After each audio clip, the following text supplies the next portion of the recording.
Good evening and welcome to Reading to the 246. My name is Karen Wall, but you can call me Auntie Karen. Reading to the 246 is a space where children of all ages, including us adults, can learn facts about Barbados, islands across the region, and the world. A special shout out to our viewers on Facebook and YouTube. I want to say thank you for joining us, but also don't forget to like, tag, and share. Yesterday in Barbados, we celebrated Errol Barrow Day.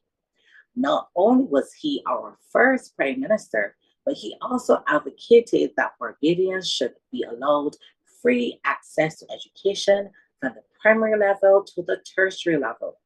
Across the world, educators will join on Tuesday, January 24th, 2023, to celebrate International Day of Education. Today, over 244 million children and youth are out of school, and 771 million adults are illiterate. The theme for this year is to invest in people, prioritize education. It is therefore time to transform education. And one of those people who have been working tirelessly to transform the lives of our children here in Barbados. Please welcome this Sunday's creative, Miss Allyson Murray. Good evening.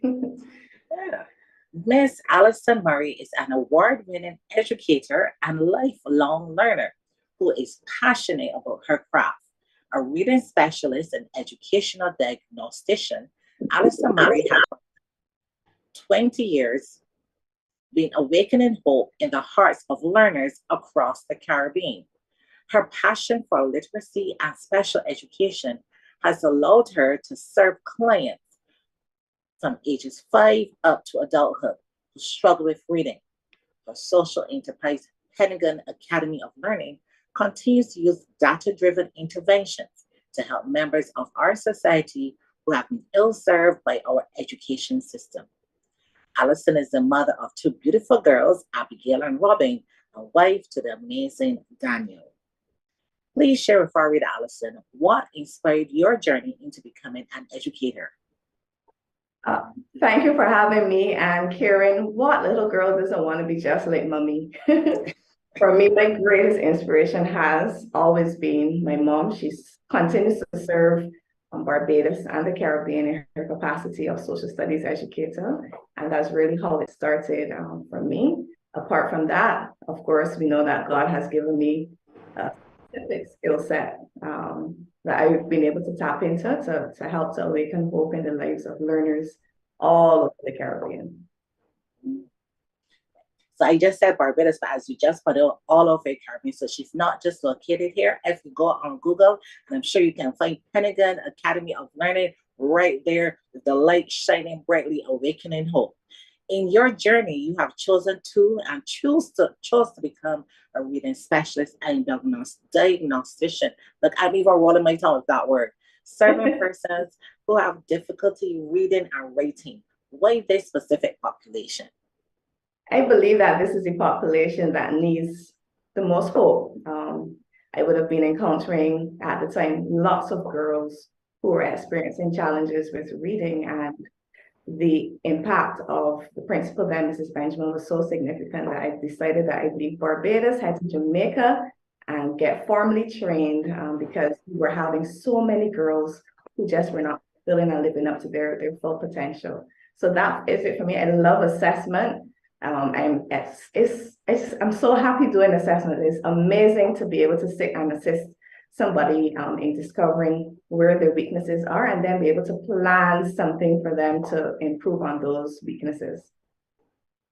So I know Miss Murray talked about girls, but I know you have some boys with you as well. I know that they're also pushing you and making you want to do more where they're concerned. That's right. That's right. Good. When we come back after the break, we'll go right into story time with Allyson Murray as she reads, What Do You Do with a Problem?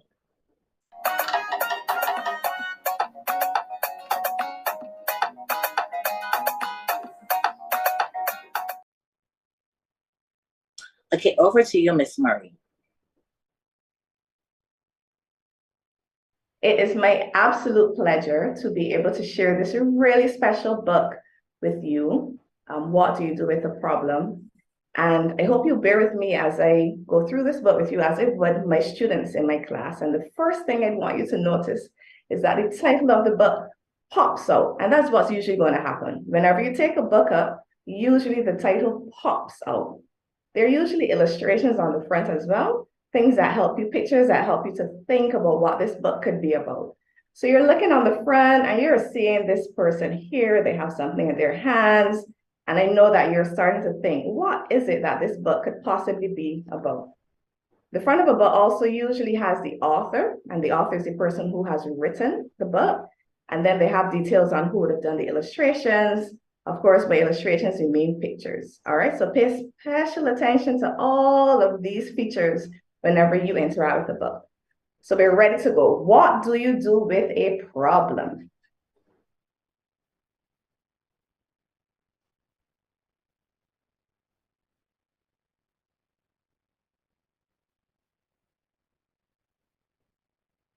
I didn't know how it happened, but one day I had a problem.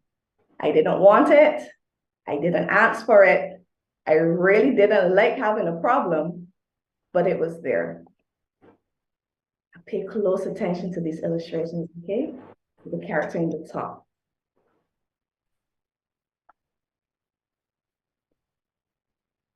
You're looking all around as we prepare for this next page to pop up.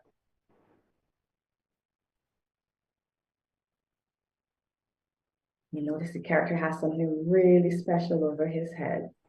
Yeah? Of course, this is representing his problem. So we're going to go on to this next page. Why is it here? What does it want? What do you do with a problem? I thought.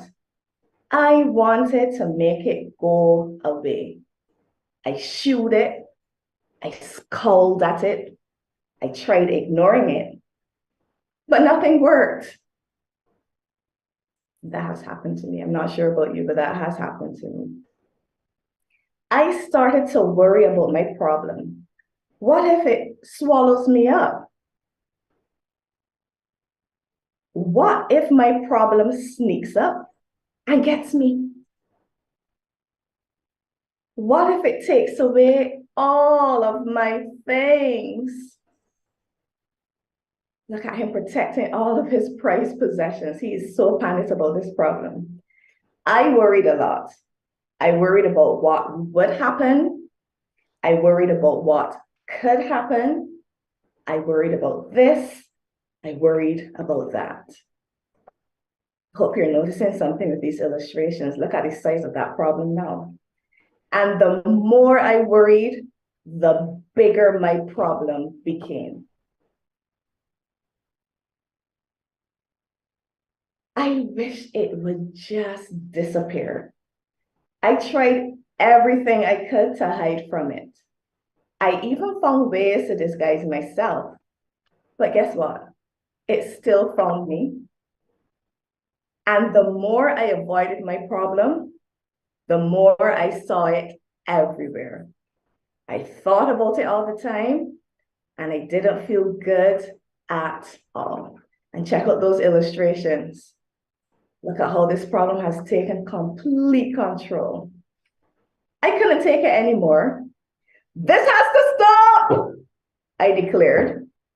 Maybe I was making my problem bigger and scarier than it actually was.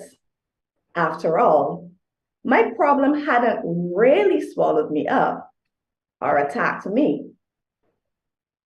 I realized that I had to face it. So, even though I didn't want to, even though I was really afraid, I got ready and I tackled my problem. When I got face to face with it, I discovered something. My problem wasn't what I thought it was. I discovered it had something beautiful inside. My problem held an opportunity.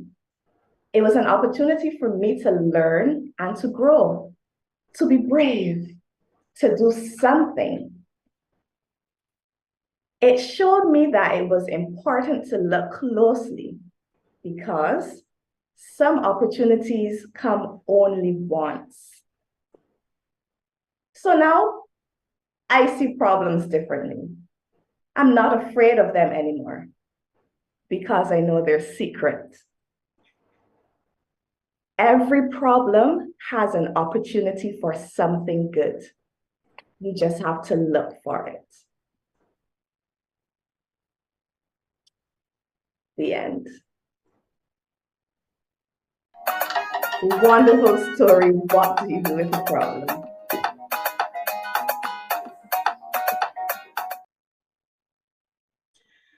Now, Miss Murray, what do you think his problem was? His problem was not wanting to face his problem. His problem was like many of us, when we first have a problem, we sometimes don't even know we have one, and we don't have the tools to be able to manage them. And I think that's part of what his situation was. But you saw the beauty of it with a little thought, with a little bravery, a little resourcefulness. He was able to tackle his problem and discover the beauty that was there hidden. And do you think most of our children approach reading with that attitude? They see it as a problem and they don't see it as an opportunity? I would say a lot of our children do. And it perhaps is because for some of them, they've never had a real opportunity to experience success with reading. I saw a quote recently. They would have asked boys, what are some of the things you think we should teach in school? And the boys had things like sharks, using comics. So sometimes we're not tapping into their interests, and for them is a real challenge to be able to experience the same success that I'm speaking about. So this goes into my next question. Why is access to education so critical, especially across all age groups? Access to education is it's a human right. It is your right to receive an education. If you're not exposed to books and wonderful experiences in school, your brain doesn't really get a chance to grow and develop as it should. And then when you become an adult, it's really hard to find your place in society. You're not able to travel and experience new things. And so for me, it's really a no-brainer. We need to make sure that all of our boys, all of our girls have an opportunity to access not just education, but quality educational experiences. Okay, why is it also important to say, well, teach or encourage our children to develop a love for reading, especially at a young age, so that as they grow older, they continue to develop. And then say, for example, as we know in special ed, we have some students who they then develop an interest later in life. Why is it important not to stop these learners? Hey, we got to tap into interest whenever it comes, be it at 13, at 14, we have to tap into it, and we have to have high quality resources that will help scaffold the development of it. So we need to be prepared as educators. We know some children will take a bit longer, but we're going to teach them and we're going to talk to them with the hope that whenever it happens, we have an experience or an opportunity that they'll be able to enjoy and grow and develop from, because we want everybody to be able to find their place in society. What tips or strategies would you share to help parents to encourage their children to read? Well, one of the first things I want parents to do is reach out to persons who are in positions to assist you. There's so many persons. I mean, your platform is one platform. This is really in my home a family event. I'm not sure if you've ever seen my girls pop in, but we do. Yes, I have. Yeah, I know Nessie is also tuned in sometimes. So opportunities like this, liaising with practitioners who are also passionate about literacy, would be a good thing, because every parent may not necessarily have the time or the resources, but through your platform, you are exposing them to high quality books with which tap into their own interests and experiences. So they get to see a mango tree and a ZR, it's important that they see things that are real for them. So for me, the first thing is just find the community of persons who will be able to assist you and just model reading. It's going to be really hard for you to convince your son or daughter to read if you are not participating in the act of reading. So pick up the newspaper, the Bible. There are many recipes in the home. All of these things are important for children to see what that model is of good reading. And it's so interesting that you said that, because I know my second daughter, she was into baking, so she was very logged into recipe. My older daughter, she was into cooking, so she learned to read a lot through recipes. And my son, I know when he was younger, when he was struggling, funny enough, it was actually like going on YouTube and say perhaps he wanted to play a game. I told him if you wanted to play the game, you had to be able to read the instructions. So that was an impetus for him to read as well. So as you said, find your child or even your teen's interest and use that interest to push them to read. That is correct. And I mean, I was doing a module just last week with my students, and one of your, talking points is one of your proudest moments. And I thought I had already experienced my proudest moment as a teacher, but last week with this storyboard experience with my boys, I tapped into their interests. And I mean, to hear them be able to read their stories and even to reflect, because I do a lot of reflecting in my classroom.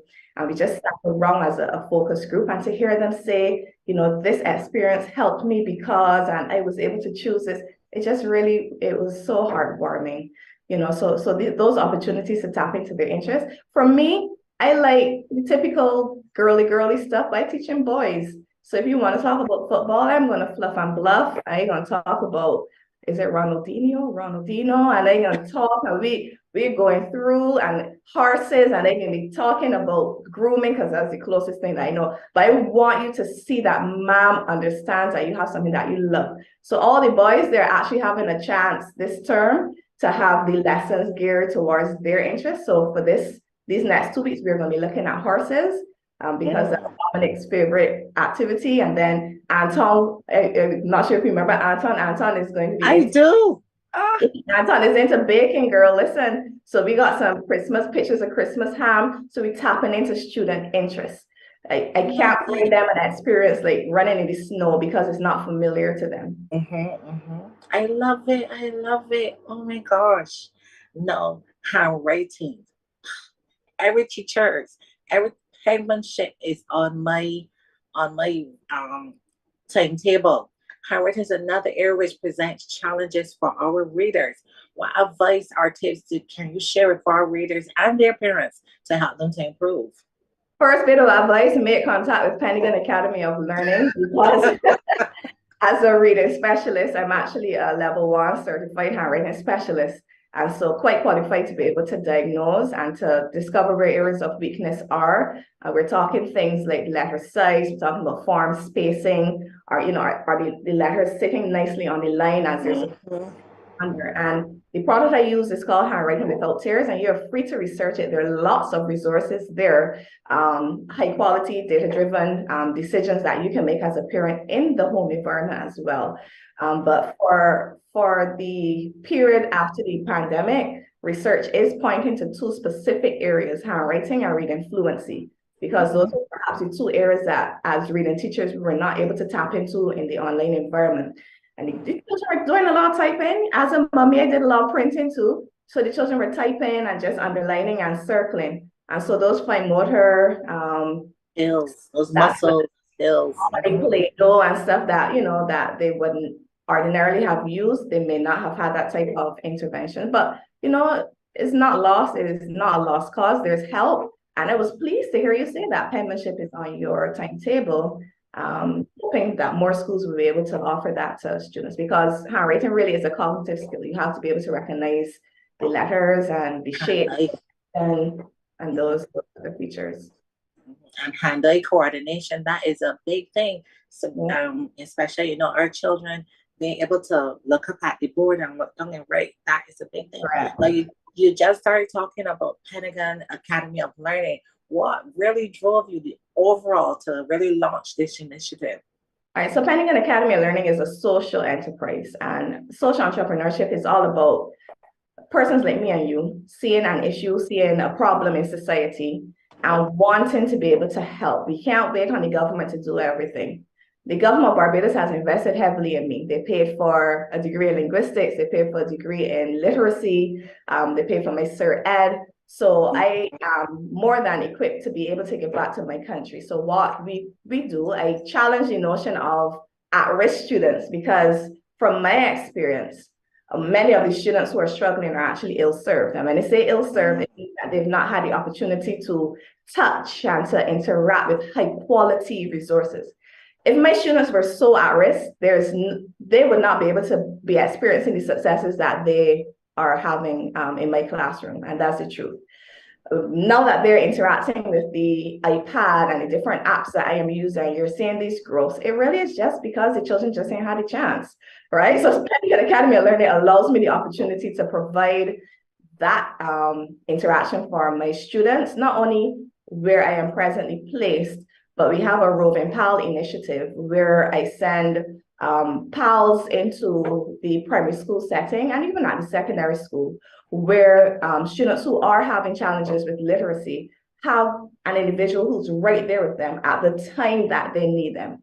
We like the model of after school lessons, but if we were to embrace having more practitioners in the classroom to help the child when he or she has reached that point where they can't go any further, I'm sure we'd have greater successes with our students. So Pennegan Academy of Learning allows that. I do teacher training, workshops, seminars, because I'm passionate about literacy, passionate about special education.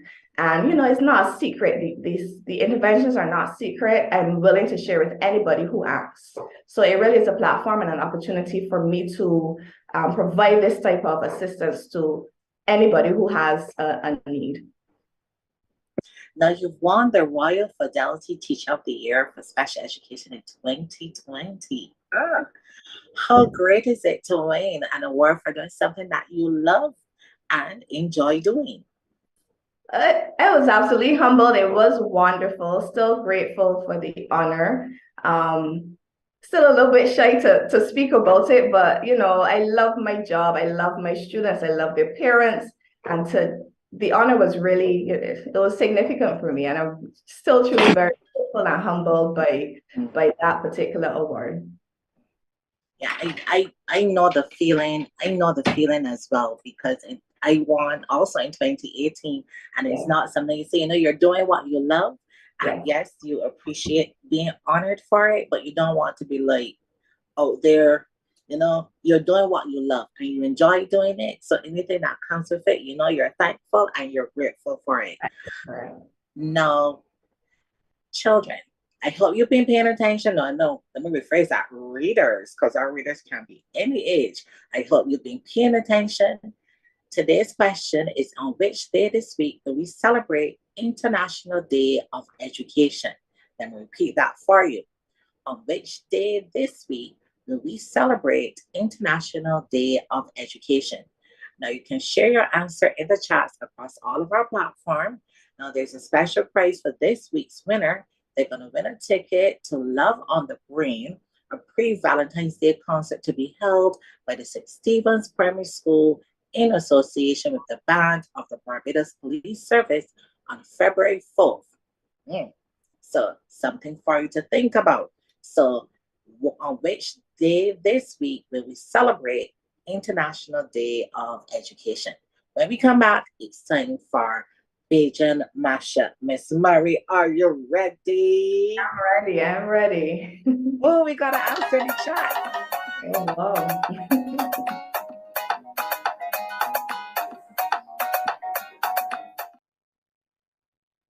Okay, here's your first question, Miss Murray. Do you remember the name of your favorite book series growing up as a girl? I have it here. Listen, look at it here. So this entire series, and what happened is that I used to tick when I reached the end of a sentence. You see that? So I actually have, and this was passed on from my big sister Natalie to my brother Rohan. So this is real ancient, because my big sister is going to be 49. So this is an old book. So these are the things I read as a child. So this is just one of them. You know, they have Rapunzel and Cinderella and all of those things. I love that. I see already you are practicing your skills, because at the end of every sentence, yeah. Impressive. So you're making sure you got it done.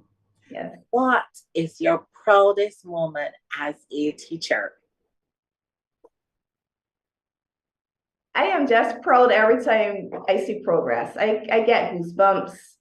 I mean, when children are able to blend words. So anything related to that makes me proud and happy. I love it.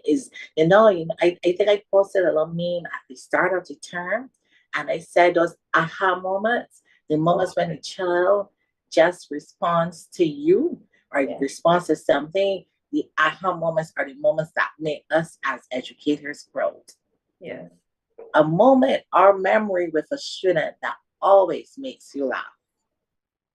I had one last week, and I asked the students to rate my lesson. And you get nervous as a teacher when you ask for that type of feedback. And one little boy said, "Ma'am, I can give you a zillion stars." And so we had a good laugh in class about that. So those are the types of things that make me giggle and chuckle all the way home. Yeah, you go home on a high after that one. Yeah. A children's book that every parent should read to their child. Every parent should read. I think parents should read some of the classics. So like Gulliver's Travels, Great Expectations, Beauty. I think that those books are critical for boys and girls as they develop language and even understand punctuation and gets their brain to experience different settings. So those types of books are critical for me. Yeah, my son just finished Oliver Twist, so he's into the classic. Yeah, my girls just did Peter Pan. Oh, love it. Yeah. A message from one of your puppets to our readers about reading. Oh, puppet ready. Okay, so Big Bird is taking over the show. I gotta let him do his thing. So Big Bird really just wants to let everybody know. Start small. It doesn't have to be big. You can start with a sentence a day, but for every single day, you have to read for 10 minutes. Everybody can hear me? Everybody hearing me? We heard you, Allyson. Big Bird, sorry. 10 minutes every day. So that's my tip. So you hear it, readers, a tip from Big Bird. Read, start small, but you can read 10 minutes every day. So I hope readers, you learned that. You heard it from Big Bird. And you heard it from, is that Zoe? Yeah, Yes, this is it looks like her pain. Big Bird and Zoe advice from Yeah. two of my favorite Sesame Street characters. Indeed. When we come back, it's time for Simon Says.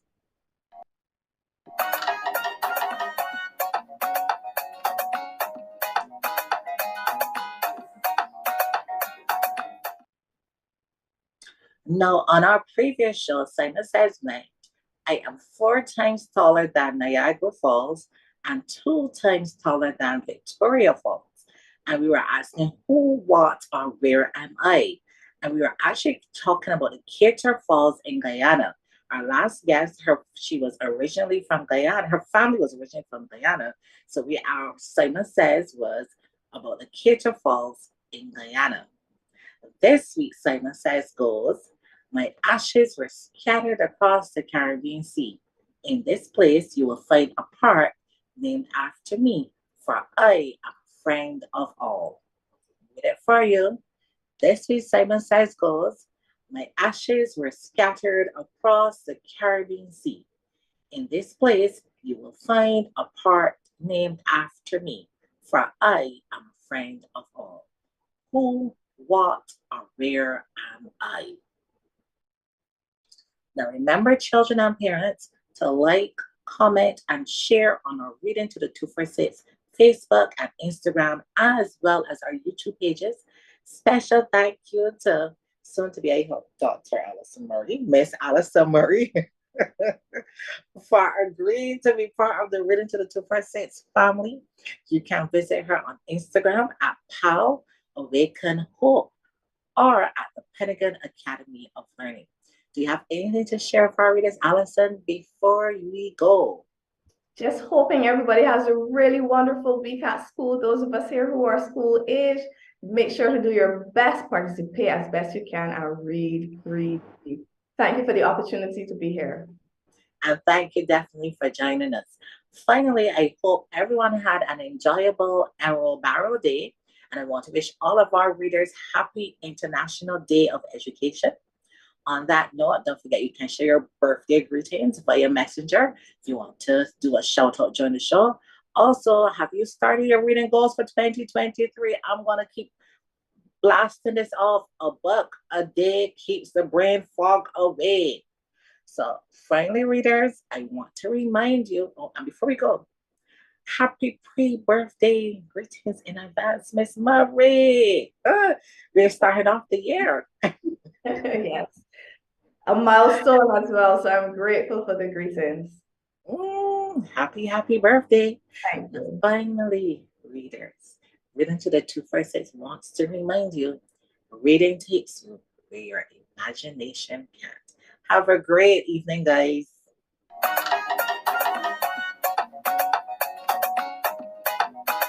Bye bye.